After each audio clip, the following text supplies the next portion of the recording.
Incessant rains have caused extensive damage in Uttarakhand. It has damaged roads and houses. The relief work going on in Darjeeling has also been affected by landslides. These pictures speak volume about the natural disaster faced by two Himalayan states of our country. In Uttarakhand, incessant rains have wreaked havoc, damaging roads and destroying houses.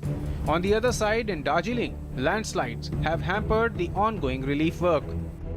In Rudraprayag, Uttarakhand, a building collapsed due to landslide caused by overnight heavy rains. Natural calamity has also damaged the Haldwani-Rampur highway, as a result of which the entire traffic has come to a halt. Government has already expedited the relief work in the affected areas. In Darjeeling too, relief work has begun. But a fresh landslide occurred at Gayabari, 56 kilometers from Darjeeling, cutting off the crucial road link between Darjeeling and Mirik. जो गड्ढा नहीं भर दिया उसमें पानी घुस के landslide हो गया और दूसरा बात है भूकंप भी इधर जो बार-बार भूकंप आ रहा था उसके कारण से अभी जमीन बहुत हिल के क्रैश हुआ है उसमें अभी बारिश का पानी से भर के ये लैंडस्लाइड जहीं तहीं हो रहा है हर जगह. On Wednesday, a central team headed by Minister of State for Home Kiran Rijiju had visited the landslide hit areas in Darjeeling and had taken stock of the rescue and relief operations. Rijiju visited relief camps in the Tingling area where hundreds of people were rendered homeless after the disaster. He also met the injured in the hospitals. इतना भी damage हुआ है हम लोग ने खुद देखा है. कल रात को भी हम लोग काफी जगह में गया, कैंप में भी गया, डेड बॉडी का हॉस्पिटल में भी जाकर देखा. अभी हम लोग कालिम्पोंग साइड में आया है. जो भी मदद मिलना है हम लोग भारत सरकार की ओर से पूरा मदद मिलेगा. हम खुद इसलिए आया है, प्राइम मिनिस्टर ने कहा है कि जाके देख के आना चाहिए. तो देख करके अभी पूरा हम लोग देखा है. इमीडिएट रिलीफ भी मिलेगा और फ्यूचर का लंबा रिकंस्ट्रक्शन के लिए, रिहेबिलिटेशन के लिए उसका भी पूरा मदद हम लोग करेंगे. So far, multiple landslides have claimed 38 lives besides washing away highways and damaging homes. The landslides in Darjeeling, Kalimpong and Kurseong subdivisions have caused extensive damage to National Highway 10 and National Highway 55, cutting off vital road links to the region. Rescue teams from SSB and NDRF have been pressed into service. Efforts were on to clear the roads to facilitate the return of tourists to the plain. Newsnight Desk, DD News. And now to get more updates on the situation in Darjeeling, we have with us Rajiv Bhattacharya from there. Rajiv, reports say landslides are hampering rescue and relief work. What about now? How are rescue teams coping? Also give us an update on the situation, the worst affected areas, for example. Right, Rukma. Yes, landslides have been affecting the rescue and relief operations, but one good sign so far is that since last night there has been no fresh landslide and the weather has improved slightly. There were incessant rains here since the last 3 or 4 days.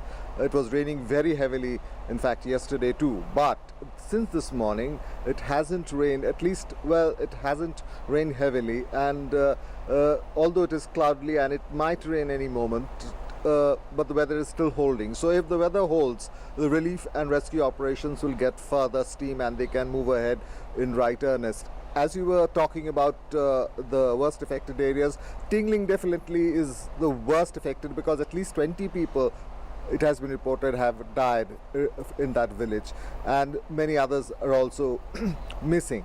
Now, the exact number of missing in the entire district is very difficult to fathom because no one is willing to give out a number as to the number of people missing, but quite a few people are still reported missing, and the rescue operations, as they go about searching, they may find people, and obviously that is one thing that they have to keep in mind. But what is a positive sign is that right. There has been no further increase in the death toll, and there has been no reports of any fresh landslides so far since last night. Right, no reports of fresh landslides and no reports of an increase in the death toll either. What about the highways that were blocked and the stranded vehicles? Has there been any improvement on that front? Well, you see, in these kind of areas, in these hilly areas of Darjeeling, landslides during these months are quite common. But what happened on Tuesday night and Wednesday morning was unprecedented, with so many people dying. Now, since the Border Roads Organization already has a mechanism in place of moving away boulders and things like that to keep the highways clear. Now, since this was on such a massive scale, this is taking time. Some of the roads have been cleared, and we visited a bridge yesterday which has been destroyed. Now, you can't build a bridge overnight, so a temporary structure is being built so that people can at least walk through. Now, what is happening is that smaller vehicles, motorcycles, smaller cars can probably squeeze past, but bigger cars and trucks and which will carry stuff to the hills are being hampered, and there are huge traffic jams because traffic has to pass in a single line where the roads have been damaged. You see, if there's a huge boulder in the middle of the road, Right. you can't have two-way traffic. Therefore, the traffic has to move in a single line, and therefore huge car pile-ups were seen yesterday. Today also there has been a little bit of improvement, but as the weather improves and as they're able to move away the boulders and clear the debris, the roads are going to get better. Rukma. Right, and what about the camps? The last we heard that camps had been set up for those who had to evacuate their homes. What are the kind of measures that have been adopted by the authorities? Right. One of the camps, there are camps have been set up at various places. The places Limbu, Jhora, Tingling. These places, camps have been set up, and emergency relief material, and there's food that they give out that is being done. And the West Bengal Chief Minister Mamata Banerjee also yesterday visited the affected areas. She went around the affected places and went to the relief camps as well and spoke to the people. And the people have to be reassured that the administration is with them, and they have to be given money, which they already have been, and that process is started so that they can rebuild their houses which have been destroyed or washed away or badly damaged. So all these things are being put in place, and it is picking up steam. Rukma. Right, Rajiv, thank you so much for joining us there with that update.